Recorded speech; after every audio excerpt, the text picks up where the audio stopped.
Darwin বলেছেন বানরের অভিব্যক্তি মানুষে, কিন্তু মানুষের অভিব্যক্তি এ কোন জানোয়ারে? প্রাণী জগতের আদিযুগে বর্মে চর্মে ভারাক্রান্ত বিকট জন্তুরা আস্ফালন করে পৃথিবী দলিত করেছিল।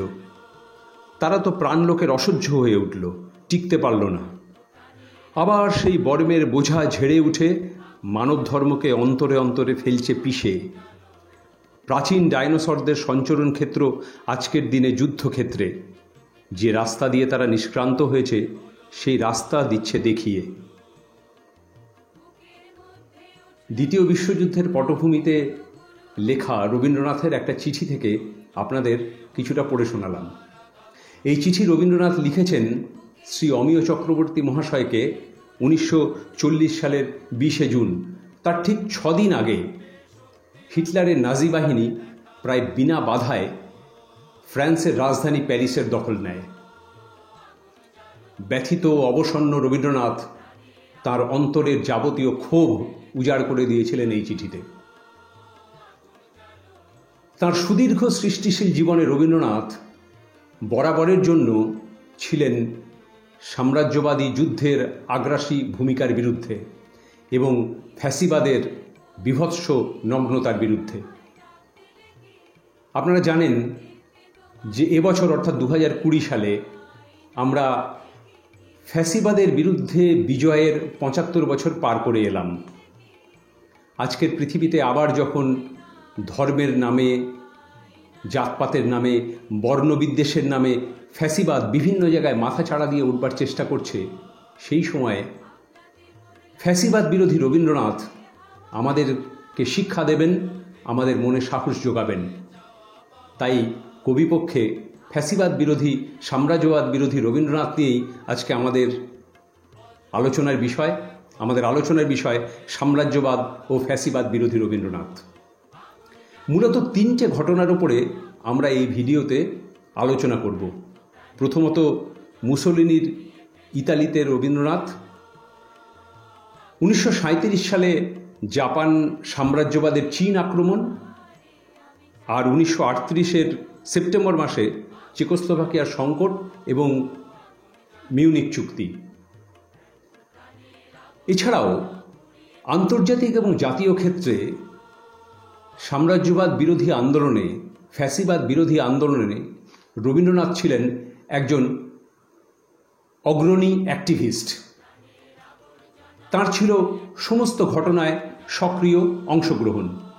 যেমন ধরুন, প্রথম বিশ্বযুদ্ধ শেষ হবার 7 মাস পরে 1918 সালের 11ই নভেম্বর প্রখ্যাত ফরাসি সাহিত্যিক রমারোলা রচনা করলেন এক ইস্তেহারের, declaration of the independence of the mind, যার শুরুটা রমারোলা এইভাবে করেছেন, brain workers comrades scattered throughout the world. সেই ইস্তেহারে সেই সময়ের ইউরোপ এবং আমেরিকার প্রথিতযশার সমস্ত বুদ্ধিজীবী স্বাক্ষর দিয়েছিলেন, যাদের মধ্যে বার্ট্রান্ড রাসেল, অ্যালবার্ট আইনস্টাইন প্রমুখ ব্যক্তিত্বও ছিলেন। ইউরোপ এবং আমেরিকার বাইরে এই ইস্তেহারে স্বাক্ষর দিয়েছিলেন কেবলমাত্র 2 জন।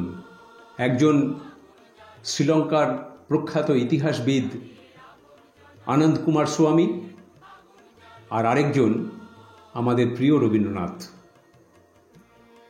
ধরুন 1927 সালে ব্রাসেলস শহরে অ্যান্টি ইম্পেরিয়ালিস্ট কংগ্রেস, সারা পৃথিবীর 170 জন ডেলিগেট উপস্থিত সেই কংগ্রেসে। সেখানে রয়েছেন anti colonial, nationalist, leftist, socialist, communist সমস্ত মানুষজন। এবং তার উদ্বোধন করলেন প্রখ্যাত ফরাসি সাহিত্যিক এবং ফ্রেঞ্চ কমিউনিস্ট পার্টির সদস্য অঁরি বারবুসে। সেই সম্মেলনকে বলা হয়েছিল the most influential and radical mobilisation of the time. সেই অ্যান্টি ইম্পেরিয়ালিস্ট কংগ্রেসে রবীন্দ্রনাথের বার্তা পাঠ করা হয়েছিল। 1927 সালের 23 ফেব্রুয়ারি প্যারিসে প্রথম ফ্যাসিবাদ বিরোধী সম্মেলন। পৃথিবীর সমস্ত বিবেকবান মানুষের কাছে আহ্বান জানানো হলো একজোট হতে against the inhuman repressive fascist measures in Italy.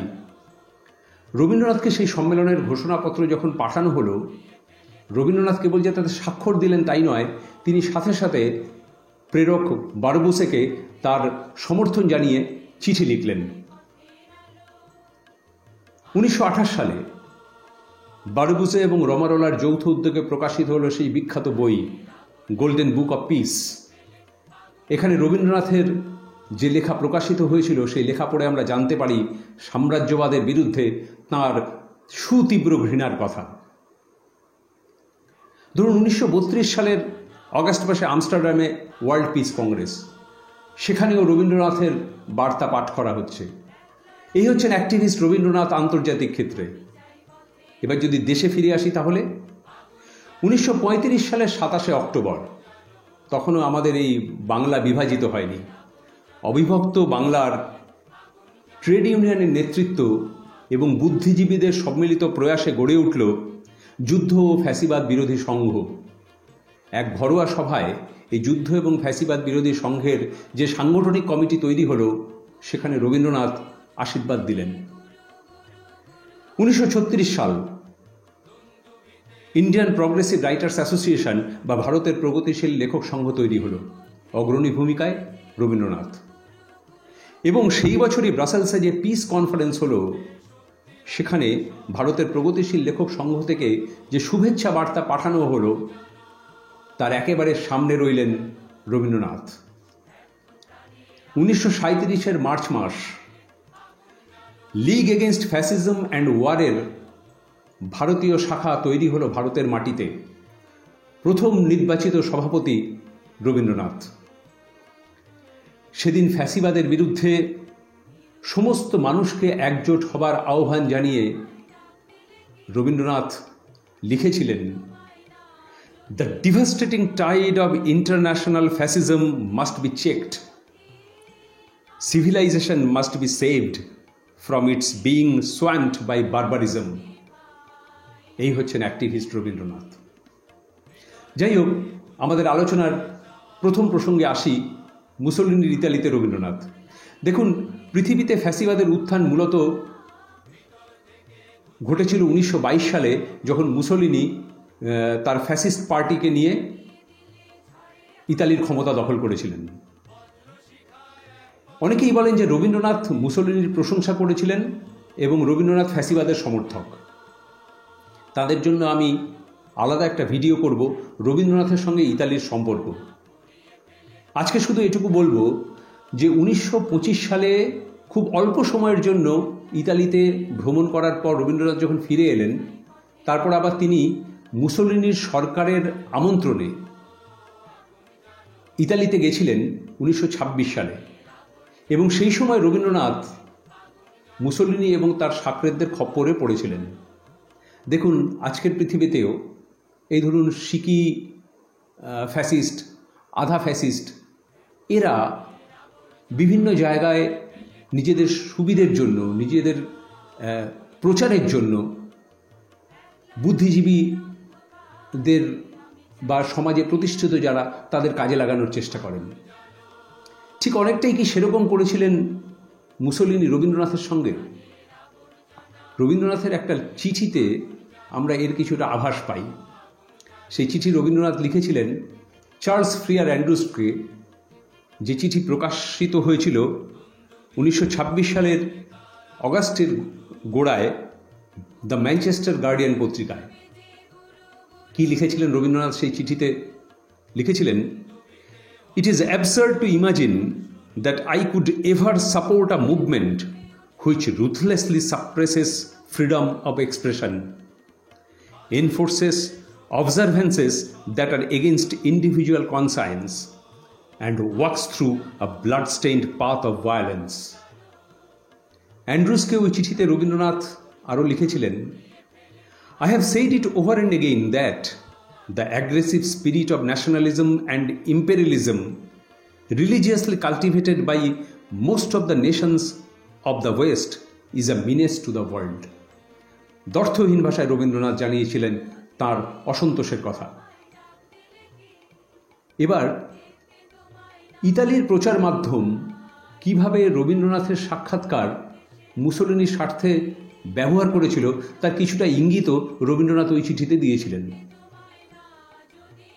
উনি লিখলেন, মাই interviews as published in Italy were the products of three personalities, that of the reporter, the interpreter and mine.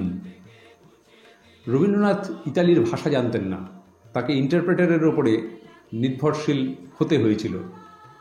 তো সেই ইন্টারপ্রেটারের মাধ্যমে রবীন্দ্রনাথ কি বলেছিলেন এবং ইতালির নিউজ রিপোর্টার সেটা কি বুঝে কি খবর করেছিলেন যাতে মুসোলিনির সুবিধে হতে পারে, তার কিছুটা ইঙ্গিত আমরা এই কথাগুলোর মধ্যে দিয়ে পাই। কিন্তু তবুও কিছুটা আত্মসমালোচনার সুরে, কিছুটা আত্মপক্ষ সমর্থনের সুরে রবীন্দ্রনাথ ওই চিঠিতেই অ্যান্ড্রুসকে জানালেন, the only precaution which I could take was to repeat emphatically to all my listeners that I had no opportunity to study the history and character of fascism. স্বীকার করে নিয়েছেন রবীন্দ্রনাথ যে সেই পর্যন্ত রবীন্দ্রনাথের কাছে ফ্যাসিবাদের চরিত্র, তার ইতিহাস জানা ছিল না। রবীন্দ্রনাথ পরবর্তীকালে যখন ফ্যাসিবাদের চরিত্র বুঝতে পেরেছিলেন, তিনি আমৃত্যু এই বিভৎস ফ্যাসিবাদের বিরোধিতা করে গেছেন। এরপরে আসব জাপান সাম্রাজ্যবাদের হাতে চীনের আক্রমণ। 1937 সালের 13ই ডিসেম্বর চীনের তখনকার রাজধানী নানকিন শহরের পতন হল জাপানি রাজকীয় সৈন্যের হাতে। সেদিন চীনের 90,000 সৈন্যকে খুন করেছিল জাপানি সেনাবাহিনী, এবং জাপানি সেনাবাহিনীর জুনিয়র অফিসারদের দিয়ে ইচ্ছে করে খুন করানো হয়েছিল এটা বলার জন্য যে তাতে নাকি তাদের নৈতিক শক্তি বাড়বে। কি বিভৎস কাণ্ড! শুধু তাই নয়, সেদিন নানকিন শহরের 3.5 লক্ষ মানুষকে নির্বিচারে হত্যা করেছিল জাপানের সাম্রাজ্যবাদী সেনা। 80,000-এর মতো মহিলা, যুবতী, কিশোরী এবং শিশুকে গণধর্ষণ করেছিল সেই জাপানের রাজকীয় সেনাবাহিনী। ব্যথায় মুষড়ে পড়েছিলেন রবীন্দ্রনাথ ঠাকুর। এর কদিন পরেই 25শে ডিসেম্বর রবীন্দ্রনাথ তার কবিতায় সে ভাব প্রকাশ করেছিলেন। প্রান্তিকের 17 এবং 18 নম্বর কবিতা তার জ্বলন্ত সাক্ষী। রবীন্দ্রনাথ লিখেছিলেন, মহাকাল সিংহাসনে সমাসীন বিচারক, শক্তি দাও মোরে, কণ্ঠে মোর আনো বজ্রবাণী, শিশুঘাতী নারীঘাতী কুৎসিত বিভৎসা পরে ধিক্কার হানিতে পারি যেন। কিন্তু তিনি তো রবীন্দ্রনাথ, কেবল কবিতা লিখেই কি তিনি চুপ থাকবেন? একদম না। তাই চীনকে সাহায্য করবার জন্য যে চীনা সাহায্য তহবিল তৈরি করেছিলেন কংগ্রেসের পক্ষ থেকে, মূলত জওহরলাল নেহেরু এবং সুভাষচন্দ্রের উদ্যোগে, রবীন্দ্রনাথ কেবল যে সেই তহবিলে নিজে সাহায্য করেছিলেন তাই নয়, সমগ্র দেশবাসীর কাছে আহ্বান জানিয়েছিলেন সেই তহবিলে সাহায্য দেবার জন্য। এবং এরপরে যখন ডক্টর মদনমোহন অটলের নেতৃত্বে মেডিকেল মিশন পাঠানোর সিদ্ধান্ত নেয় জাতীয় কংগ্রেস, তাকেও স্বাগত জানান রবীন্দ্রনাথ। সেই সময় বিপ্লবী রাসবিহারী বসু চেয়েছিলেন যে ভারতের মাটিতে জাপানের বিরুদ্ধে যেন কোনো রকম আন্দোলন সংগঠিত না হয়। রবীন্দ্রনাথ যখন একথা জানতে পারলেন, তীব্র ক্ষোভে ফেটে পড়লেন এবং কড়া সমালোচনা করলেন রাসবিহারী বসুর। রবীন্দ্রনাথের রাগ কিছুটা কমানোর জন্য জাপান সরকার ওদের কবি, প্রখ্যাত জাপানি কবি নোগুচি এবং রাসবিহারী বসুকে দায়িত্ব দিল। তাঁরা রবীন্দ্রনাথের কাছে যে প্রস্তাব নিয়ে এলেন, রবীন্দ্রনাথ সরাসরি সেসব প্রস্তাব প্রত্যাখ্যান করলেন। এরপরেই শুরু হলো কবি নোগুচির সঙ্গে রবীন্দ্রনাথের বিখ্যাত সেই পত্রযুদ্ধ। 1938-এর 23শে জুলাই নোগুচি তাঁর চিঠিতে এশিয়াবাসীদের জন্য এই সেন্টিমেন্ট তুলে চীনের ওপরে জাপানের আক্রমণকে সমর্থন জানানোর চেষ্টা করলেন।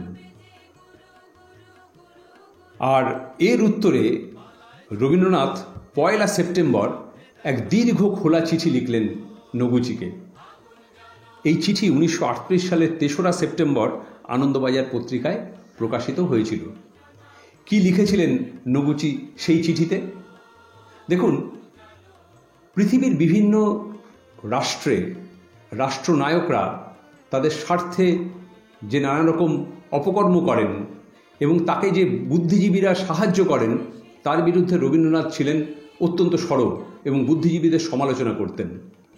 এক্ষেত্রেও নগুচিকে লেখা চিঠিতে রবীন্দ্রনাথ লিখলেন, যে গভর্নমেন্ট তাহার পার্শ্ববর্তী রাষ্ট্রে জীবনের মূল ভিত্তি পর্যন্ত ধ্বংস সাধনে ব্রতী, সেই গভর্নমেন্টের সহিত অঙ্গাঙ্গিভাবে আবদ্ধ হইয়া তাহার বিশেষ অনুগ্রহ লাভ কথাটায় একটুখানি জোর দেবেন, তাহার বিশেষ অনুগ্রহ লাভ এবং সঙ্গে সঙ্গে ফাঁকিবাজিকে আদর্শ স্বরূপ গ্রহণ করিয়া প্রত্যক্ষ দায়িত্ব এড়ানোকে আমি আধুনিক বুদ্ধিজীবীগণ কর্তৃক মানবতার কৃতঘ্নতার আর একটি দৃষ্টান্ত বলিয়া মনে করি। শুধু তাই নয়, রবীন্দ্রনাথ আরও লিখলেন, দুঃখের বিষয়ে ন্যায্য মতামত প্রকাশ করিতে গেলে ভবিষ্যতে নিজেদের অমঙ্গল ঘটিতে পারে আশঙ্কা করিয়া অন্যান্য দেশগুলি কাপুরুষভাবে নীরবতা অবলম্বন করে। এই নীরবতা কিন্তু নিজেদের অমঙ্গলের আশঙ্কায় এখনও পর্যন্ত বুদ্ধিজীবীরাও করে থাকেন, নীরবতা পালন করেন। যাই হোক, রবীন্দ্রনাথ আরও লিখলেন, কাজেই দুষ্কৃতকারীরা নির্বিবাদে তাহাদের ইতিহাস কলঙ্কিত করে এবং চিরদিনের জন্য তাহাদের সুনাম মশীলিপ্ত করে। এরপরে সেই চিঠিতে রবীন্দ্রনাথ আরও লিখলেন, আপনার স্বদেশবাসীদের জন্য আমি যার পর্ণায় দুঃখিত। আপনার পত্র পাইয়া আমি মর্মাহত হইয়াছি। আমি জানি একদিন আপনার দেশবাসীর মোহ ঘুচিবে এবং রণোন্মত্ত সমরনায়কগণ কর্তৃক বিধ্বস্ত আপনাদের সভ্যতার ধ্বংসস্তূপ তাহাদের শত শত বৎসর ধরিয়া দূর করিতে হইবে। দেখুন, এই চিঠি রবীন্দ্রনাথ লিখেছেন 1938 সালের সেপ্টেম্বর মাসে। আর জাপানের হিরোশিমা এবং নাগাসাকিতে পারমাণবিক বোমা পড়েছিল এর অনেক পরে। কিন্তু রবীন্দ্রনাথের রাজনৈতিক দূরদর্শিতা বলে দিয়েছিল যে জাপানের ওপরে যুদ্ধের নায়করা এমন আক্রমণ করবে যার ধ্বংসস্তূপ পরিষ্কার করতে জাপানবাসীকে শত শত বৎসর ধরে চেষ্টা চালিয়ে যেতে হবে। এই হচ্ছেন রবীন্দ্রনাথ। এরপরে শেষ প্রসঙ্গে আসব। 1938 সালের মাঝামাঝি নাগাদ চেকোস্লোভাকিয়ায় দেখা দিল এক সংকট। সেখানকার সুদেনতেন অঞ্চলে এক জার্মান ফ্যাসিস্ট নেতা, তার নাম হের হেনলাইন, তিনি কিছু গোলমাল পাকালেন। তিনি বললেন সুদেনতেন অঞ্চলকে চেকোস্লোভাকিয়া থেকে কেটে জার্মানিতে ভরে দিতে হবে। জানা যায় যে প্রথম দিকে গোপনে গোপনে এটাতে মদত দিয়েছিলেন হিটলার স্বয়ং, কিন্তু এরপরে আস্তে আস্তে হিটলার প্রকাশ্যেই বলতে শুরু করলেন যে চেকোস্লোভাকিয়াকে ভাগ করে সুদেনতেন অঞ্চলকে জার্মানের অন্তর্ভুক্ত করতে হবে। এবং আপনাদের মনে থাকবে, নরেনবুর্গে সেই হিটলারের 2 ঘন্টা ধরে একটানা ভাষণ, যে ভাষণ সারা পৃথিবীর মানুষের শিরদাঁড়া দিয়ে হিমস্রোত বইয়ে দিয়েছিল, সেই বীভৎস হুমকি দেওয়া ভাষণ। চেকদের এই সংকটের সময়ে তাদের সঙ্গে বিশ্বাসঘাতকতা করল ইংরেজ এবং ফরাসিরা, এবং এই ব্যাপারে রবীন্দ্রনাথ এত ক্ষুব্ধ ছিলেন যে জীবনের শেষ দিন পর্যন্ত তিনি ইংরেজ এবং ফরাসিদের এই ব্যাপারে ক্ষমা করতে পারেননি। যাই হোক, চেকোস্লোভাকিয়ার এই সংকটের সময়ে ওই 1938 সালের 24শে সেপ্টেম্বর রবীন্দ্রনাথ তখন শান্তিনিকেতনে। সেখান থেকেই তিনি চেকোস্লোভাকিয়ার প্রেসিডেন্টকে একটা টেলিগ্রাম পাঠান। সেই টেলিগ্রামে রবীন্দ্রনাথ লিখলেন, I can only offer profound sorrow and indignation on behalf of India and myself at a conspiracy of betrayal that has suddenly flung your country into a tragic depth of isolation And I hope that this shock will kindle a new life into the heart of your nation, leading her to moral victory and unobstructed opportunity of perfect self-attainment. এর মর্মার্থ এই, বিশ্বাসঘাতকতার চক্রান্তে আপনার দেশ নিঃসঙ্গ ও একক হয়ে পড়েছে। এই শোচনীয় ঘটনায় ভারতবর্ষের পক্ষ থেকে এবং নিজের পক্ষ থেকে গভীর দুঃখ ও বিক্ষোভ জানাচ্ছি। আমি আশা করি এই আঘাত আপনার জাতির অন্তরে নবজীবনের সঞ্চার করবে এবং এর ফলে সে নৈতিক জয় ও পূর্ণ আত্মোপলব্ধির আবার অবাধ সুযোগ অর্জন করবে।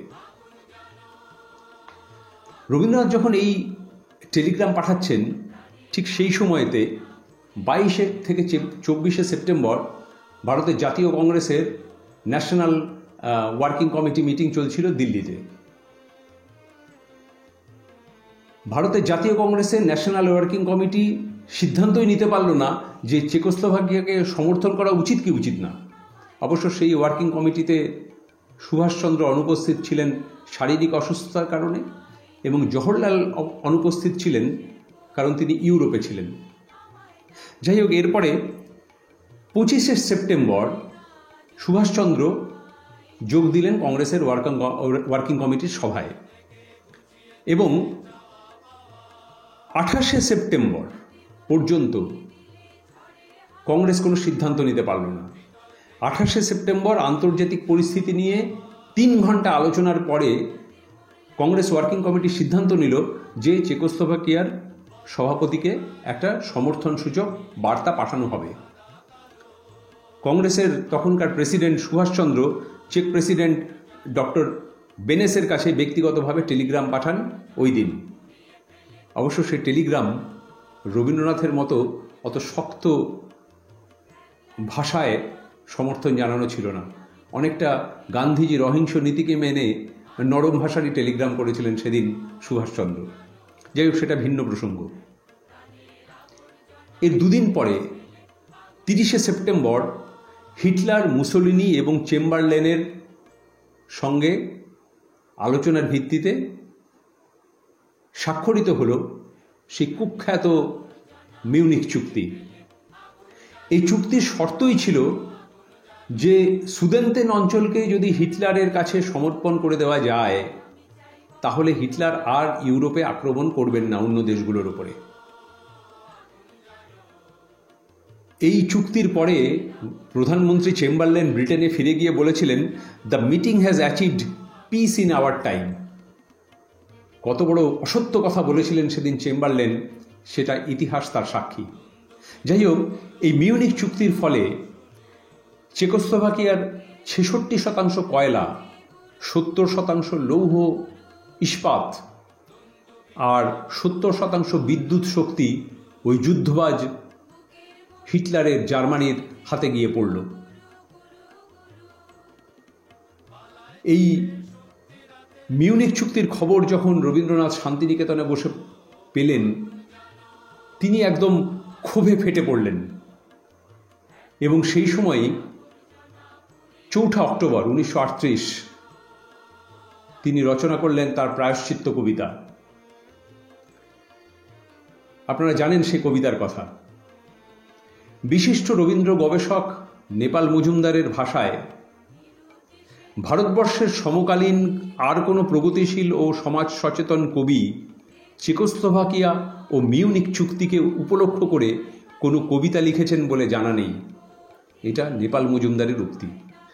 যাই হোক, রবীন্দ্রনাথ তিনি কেবল কবিতা লিখে চুপ করে বসে থাকার মানুষ নন। তিনি 15 অক্টোবর অধ্যাপক লেজনিকে একটা চিঠি লিখলেন, এবং ওই চিঠিতে ইংরেজ আর ফরাসিদের বিশ্বাসঘাতকতায় নিজের ক্ষোভ উজাড় করে দিলেন। শুধু তাই নয়, ওই প্রায়শ্চিত্ত কবিতার ইংরেজি অনুবাদ করে অধ্যাপক লেসনিকে দিয়ে রবীন্দ্রনাথ বললেন যে আপনার যেমন খুশি সেইভাবে এই কবিতা ব্যবহার করুন চেকোস্লোভাকিয়ার সমর্থনে, এবং আরও বললেন যে প্রয়োজন হলে আমি যে বাংলাটা লিখেছি সেই বাংলা কবিতাটাও আপনাকে পাঠিয়ে দেব, কিন্তু আপনি ব্যবহার করুন আমার বার্তা চেকোস্লোভাকিয়ার সমর্থনে। এই হচ্ছেন রবীন্দ্রনাথ। তিনি একদিকে যেমন ফরাসিদের, ইংরেজদের বিশ্বাসঘাতকতার বিরুদ্ধে সরব ছিলেন, আবার তেমনি তিনি যে সমস্ত দেশের ওপর আক্রমণ হলো ফ্যাসিবাদের, যেমন ধরুন এই অস্ট্রিয়া, চেকোস্লোভাকিয়া, চীন বা তার আগে স্পেন, অ্যাবিসিনিয়া, এই সমস্ত দেশের মানুষদের সশস্ত্র সংগ্রামের সপক্ষে তিনি তার সমর্থন দিয়েছিলেন। রবীন্দ্রনাথ যুদ্ধ চাইতেন না, কিন্তু কোনো জাতির আত্মনিয়ন্ত্রণের অধিকারে সশস্ত্র সংগ্রামের সমর্থন করতেও তিনি পিছপা হতেন না। এক্ষেত্রে গান্ধীজির মতো হিংসা অহিংসার দোলাচলে কোনো দিন থাকেননি রবীন্দ্রনাথ। কিন্তু তিনি যে যুদ্ধের সমর্থক ছিলেন না, সেটা তিনি বারবার প্রকাশ করেছেন। জীবনের প্রায় অন্তিম লগ্নে 1939 সালে তিনি তখন মংপুতে 20শে সেপ্টেম্বর শ্রী অমিয় চক্রবর্তীকে চিঠি লিখে রবীন্দ্রনাথ জানাচ্ছেন, এই যেন বিশ্বজুড়ে একটা দুঃস্বপ্ন। চোখের সামনে মানুষের ভদ্রনীতির মূল কাঠামোটা দেখতে দেখতে ক্ষণে ক্ষণে অদ্ভুত রকম তেড়ে বেঁকে যাচ্ছে। মারের ঘূর্ণিপাক চলেছে, অস্ত্রের পিছনে অস্ত্র চলেছে অন্তহীন গণিতের পথে, এ থামবে কোথায়? রবীন্দ্রনাথ যুদ্ধ থামার পক্ষে, শান্তির পক্ষে, কিন্তু তবুও তিনি মনে প্রাণে চেয়েছিলেন যে দ্বিতীয় বিশ্বযুদ্ধে ফ্যাসিবাদ পরাজিত হোক। তাই ওই চিঠিতে তিনি লিখেছেন, এই যুদ্ধে ইংল্যান্ড ফ্রান্স জয়ী হোক, একান্ত মনে এই কামনা করি, কেননা মানব ইতিহাসে ফ্যাসিজমের, নাৎসিজমের কলঙ্ক প্রলেপ আর সহ্য হয় না। রবীন্দ্রনাথ তার অসহ্য বেদনা প্রকাশ করেছিলেন ফ্যাসিজমের বিরুদ্ধে, নাৎসিজমের বিরুদ্ধে। কিন্তু রবীন্দ্রনাথ তাই বলে কখনো সাম্রাজ্যবাদী শক্তির ওপর কোনো বিশ্বাস রাখেননি। বিশেষত ব্রিটিশ সাম্রাজ্যবাদের বিরুদ্ধে রবীন্দ্রনাথের বরাবরের অবিশ্বাস।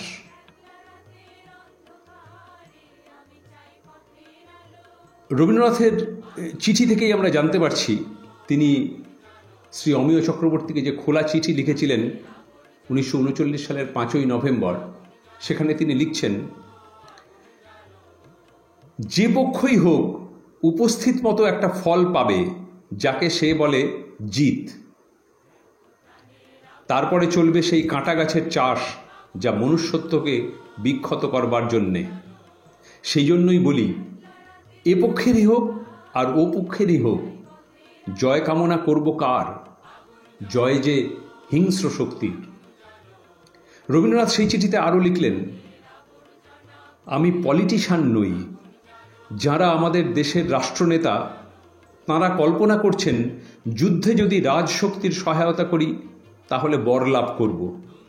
এই যে সহায়তার সম্বন্ধ, এটা দর কষাকষির হাটে, এটা আন্তরিক মৈত্রীর নয়। রবীন্দ্রনাথ চেয়েছিলেন কোনো দর কষাকষি নয়, আন্তরিক মৈত্রী। তাই তিনি ব্রিটিশ সাম্রাজ্যবাদকে কখনো বিশ্বাস করেননি।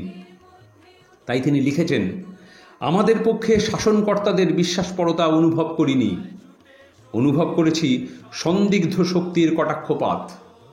যুদ্ধের যখন অবসান হবে তখন শক্তির জয় হবে, মৈত্রীর নয়। গত যুদ্ধে ভারতবর্ষ তার পরিচয় পেয়েছে। এই হচ্ছেন রবীন্দ্রনাথ। যুদ্ধের বিরুদ্ধে, আগ্রাসনের বিরুদ্ধে, ফ্যাসিবাদের বিরুদ্ধে, শান্তির পক্ষে, কিন্তু আবার তিনি সবসময় অহিংস নন। প্রান্তিকের কবিতায় রবীন্দ্রনাথ তাই বলেছেন যে যখন চারদিকে নাগিনীরা নিঃশ্বাস ফেলতে থাকবে তখন শান্তির ললিতবাণী কোনো কাজে আসবে না, সেটা ব্যর্থ পরিহাসের মতো শোনাবে। কি লিখেছেন রবীন্দ্রনাথ সেই কবিতায়? লিখেছেন, নাগিনীরা চারিদিকে ফেলিতেছে বিষাক্ত নিঃশ্বাস, শান্তির ললিত বাণী শোনাইবে ব্যর্থ পরিহাস। বিদায় নেবার আগে তাই ডাক দিয়ে যাই, দানবের সাথে যারা সংগ্রামের তরে প্রস্তুত হতেছে ঘরে ঘরে। আমাদের ঘরে ঘরে প্রস্তুত থাকতে হবে আজকে আবার। নতুন করে যে ফ্যাসিবাদ মাথাচাড়া দিচ্ছে তার বিরুদ্ধে, সেই ফ্যাসিবাদী দানবের বিরুদ্ধে প্রস্তুত হবার আহ্বান জানিয়েছিলেন আমাদেরকে আমাদের প্রিয় রবীন্দ্রনাথ। সেই প্রস্তুতি আমাদের মধ্যে সবসময় যেন থাকে। আজকের এই ভিডিও আপনাদের যদি ভালো লেগে থাকে তাহলে আপনারা লাইক করুন, কমেন্ট করে জানান এবং শেয়ার করুন, অন্যদের দেখতে দিন। আর যারা প্রথমবারের জন্য ক্রিটিক্স টেক চ্যানেল দেখছেন তারা এই চ্যানেলকে সাবস্ক্রাইব করুন এবং সরাসরি নোটিফিকেশন পেতে বেল আইকন প্রেস করুন। আগামী দিনে আবার নতুন ভিডিও নিয়ে আপনাদের সামনে হাজির হব। সে পর্যন্ত আপনারা ভালো থাকবেন। ধন্যবাদ। Partigiano, portami via, che mi sento di morire.